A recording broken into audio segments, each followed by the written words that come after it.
Assalamualaikum warahmatullahi wabarakatuh. Halo, ketemu lagi dengan saya Melinda Nurul Fitria. Apa kabar semuanya? Semoga kalian selalu dalam keadaan sehat dan juga selalu semangat dalam melakukan aktivitas, terutama pada saat belajar. Nah, sebelum belajar, kalian juga jangan lupa untuk berdoa ya, supaya segala ilmu yang kalian dapatkan dapat bermanfaat. Nah, pada video kali ini, apakah kalian tahu kita akan membahas mengenai apa? Ya, betul sekali, kita akan membahas mengenai asteroid, komet, dan meteor. Nah, untuk lebih tahu dan lebih jelasnya, kalian simak video ini sampai akhir ya. Yang pertama, kita akan membahas mengenai asteroid. Kalian tahu gak sih apa sih asteroid itu? Ya, betul banget. Asteroid adalah kumpulan benda-benda langit yang jumlahnya ada jutaan yang menggerombol membentuk sebuah sabuk raksasa. Asteroid juga disebut sebagai planet minor atau planetoid. Nah, gerombolan asteroid yang membentuk sebuah sabuk ini berada di antara planet Mars dan planet Jupiter. Karena adanya sabuk asteroid ini, pengelompokan planet ada yang disebut planet dalam dan planet luar. Planet dalam ini terdiri dari planet Merkurius, Venus, Bumi, dan Mars. Dan planet luar terdiri dari planet Jupiter, Saturnus, Uranus, dan Neptunus. Selanjutnya, agar asteroid lebih mudah untuk kita pahami, kita harus mengetahui ciri-ciri dari asteroid, yaitu ada beberapa ciri dari asteroid. Yang pertama, asteroid memiliki bentuk tidak beraturan. Bentuknya ini lebih mirip dengan bebatuan kecil warna-warni seperti penghias akuarium. Terkadang lonjong, terkadang bulat, namun bersudut-sudut. Yang kedua, tidak hanya planet, namun asteroid juga mengorbit pada matahari. Asteroid memiliki lintasannya sendiri untuk mengorbit terhadap matahari yang berbentuk lonjong atau elips. Yang ketiga, asteroid tersusun atas debu dan es. Debu-debu menjadi beku karena keberadaan es, ditambah jarak yang cukup jauh dari matahari. Debu dan partikel ini sangat keras sehingga menyebabkan asteroid adalah benda yang sangat keras dan juga berbahaya. Yang keempat, asteroid memiliki ukuran lebih kecil daripada planet kerdil yang dulu lebih dikenal dengan planet Pluto. Ukurannya ada yang memiliki diameter sekitar 1 mil hingga 60 mil. Yang kelima, jumlah terbanyak terdapat di sabuk asteroid di antara Mars dan Jupiter. Di sabuk asteroid ini jumlah asteroid sekitar 750.000 asteroid. Yang keenam, asteroid adalah salah satu benda langit yang tidak aktif. Meskipun benda ini bergerak bebas di angkasa, benda ini hanya mengorbit matahari saja dan tidak aktif seperti meteor. Selain terdapat di sabuk asteroid, asteroid juga banyak terdapat di luar angkasa yang beredar bebas. Lalu yang ketujuh, asteroid memiliki suhu sangat dingin. Asteroid merupakan benda yang suhunya sangat dingin. Adapun suhu benda ini mencapai minus 73 derajat Celcius. Dan yang terakhir, memiliki permukaan yang berbatu. Asteroid merupakan benda langit yang memiliki permukaan yang tidak halus, namun berbatu. Selain berbatu, permukaan asteroid juga banyak terdapat kawah. Nah, selanjutnya ada contoh asteroid. Ada banyak asteroid yang sudah diidentifikasi oleh ilmuwan-ilmuwan di bumi dan bahkan sudah diberi nama. Ada beberapa contoh asteroid yang sudah berhasil diberi nama, antara lain. Nah, yang pertama kita akan membahas Ceres. Ceres merupakan asteroid paling besar. Ceres termasuk contoh asteroid yang terkenal karena bentuknya bulat hampir menyerupai bulan. Ceres ini ditemukan oleh Giuseppe Piazzi pada 1 Januari 1801. Pada tanggal 24 Agustus 2006, IAU memutuskan untuk mengubah status Ceres menjadi planet Katai. Diameternya ini sekitar 950 km. Ceres juga merupakan benda angkasa terbesar di sabuk asteroid utama. Nah, yang kedua ada Pallas. Asteroid dengan nama Pallas ini berdiameter sekitar 500 km. Pallas adalah asteroid besar yang terletak pada sabuk asteroid sistem tata surya dan asteroid kedua yang ditemukan. Asteroid ini ditemukan dan dinamai oleh astronom Heinrich Wilhelm Matthaus Olbern pada tanggal 28 Maret 1802. Ketiga, ada Vesta. Vesta ialah suatu objek terbesar kedua di sabuk asteroid. Jenis asteroid ini ditemukan oleh astronom Jerman Heinrich Wilhelm Olbern pada tanggal 29 Maret 1807. Vesta ialah sebuah asteroid yang paling terang. Jarak terjauh Vesta dari matahari yaitu sedikit lebih jauh daripada jarak minimum antara Ceres dengan matahari. Sedangkan pada orbit Vesta sepenuhnya berada di dalam orbit Ceres. Nah, yang keempat ada Cleopatra. Percaya atau tidak, banyak asteroid memiliki bulan, bahkan beberapa di antaranya memiliki 2 satelit. Salah satunya adalah Cleopatra yang memiliki 2 bulan bernama Alex Helios dan Selene Selene. Asteroid metalik ini memiliki bentuk yang tak lazim, yaitu seperti tulang anjing. Dengan ukuran panjang 217, tinggi 94, dan lebar 81 km. Sedangkan bulan-bulan asteroid ini memiliki ukuran diameter 5 km dan 3 km. Nah, selanjutnya ada Hector. Hector ini seperti Cleopatra. Hector sangat panjang dengan dimensi panjang dikali lebar sekitar 370 dikali 200 km. Hector juga memiliki bulan. Bedanya, asteroid ini tidak ditemukan di sabuk utama asteroid.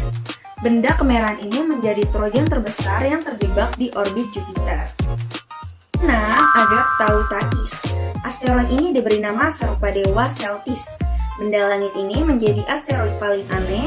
Pasalnya, bukannya berputar mengikuti sumbunya, asteroid ini memiliki gerakan yang tak beraturan. Asteroid ini berpotensi mendekati bumi, namun karena orbitnya kacau, kapan asteroid ini mencapai bumi tidak bisa diprediksi. Nah, masih ada banyak contoh asteroid lainnya, seperti Hygieia, Baptistina, Themis, dan Apopis. Nah, selanjutnya kita akan membahas mengenai komet. Kalian pasti sering mendengarkan mengenai komet, tapi kalian tahu gak sih apa sih komet itu? Ya, jadi komet merupakan benda langit yang terbentuk dari debu dan gas yang diselimuti oleh es. Komet dalam bahasa Yunani artinya rambut panjang. Komet mengelilingi matahari akan tetapi tidak mengikuti orbit planet. Komet memiliki orbit yang berbentuk panjang, lonjong, hiperbolis, atau parabolis. Komet disebut juga sebagai bintang berekor, tetapi komet bukanlah bintang ya. Lalu ada karakteristik atau ciri-ciri komet. Yang pertama, komet bukanlah bintang meskipun disebut bintang berekor. Yang kedua, komet terlihat memiliki ekor tetapi bukan bintang. Yang ketiga, komet mengelilingi matahari. Yang keempat, orbit komet berbentuk lonjong, panjang, elip, hiperbolis, dan parabolis. Yang kelima, komet terbentuk dari debu dan gas. Yang keenam, komet bisa dilihat ketika posisinya jauh dari matahari. Adalah inti komet yang pertama kali akan dilihat. Macam-macam komet. Ada 2, yaitu komet berekor panjang dan komet berekor pendek. Yang pertama kita bahas mengenai komet berekor panjang dulu ya. Komet berekor panjang adalah jenis komet dengan garis lintas yang sangat jauh dan melalui daerah yang sangat dingin sehingga memungkinkan besar dapat menyerap gas pada daerah yang dilaluinya. Ketika mendekati matahari, maka komet akan membentuk koma dan ekor yang sangat panjang. Contohnya saja pada ekor panjang adalah komet Kohoutek yang melintasi matahari setiap 75.000 tahun sekali, dan ada juga komet Halley yang melintas pada saat 76 tahun sekali menurut ukuran waktu bumi. Selanjutnya ada komet berekor pendek. Komet berekor pendek adalah jenis komet dengan garis lintas yang sangat pendek sehingga kurang menyerap gas yang ada di sekitarnya. Ketika mendekati matahari, komet ini melepaskan sangat sedikit gas sehingga hanya membentuk koma dan ekor yang sangat pendek. Contoh dari komet ekor pendek adalah komet Encke yang sering melintas mendekati matahari setiap 3,3 tahun sekali. Selanjutnya ada contoh komet. Berikut sejumlah komet yang pernah terlihat diantaranya yaitu ada komet Halley. Komet ini merupakan komet paling terkenal di antara komet-komet periodik lainnya. Halley adalah salah satunya komet dengan periode pendek yang dapat dilihat dengan mata telanjang dan dipastikan kembali dalam rentang umur manusia pada umumnya. Nah, yang kedua ini ada komet Lovejoy. Komet Lovejoy adalah suatu komet yang terlihat dari bumi dengan ciri lebar bagian kepala sekitar 137 meter dan panjang bagian ekor sekitar 4,5 juta kilometer. Komet C2011 W3 atau lebih dikenal sebagai komet Lovejoy ini diberi nama karena sesuai dengan nama penemunya yaitu Terry Lovejoy. Nah, yang ketiga ada komet McNaught. Komet McNaught adalah sebuah komet non-periodik yang ditemukan pada 7 Agustus 2006 oleh astronom Robert McNaught. Komet ini mencapai perihelion pada 12 Januari 2007 dan dapat dilihat dengan mata telanjang di belahan bumi selatan. Nah, selain ketiga contoh komet tadi, masih banyak contoh komet lainnya seperti komet Melis, komet Eclipse, komet Ikea Seki, komet West, komet Hale-Bopp, komet de Koch, komet Bennett, komet Kohoutek.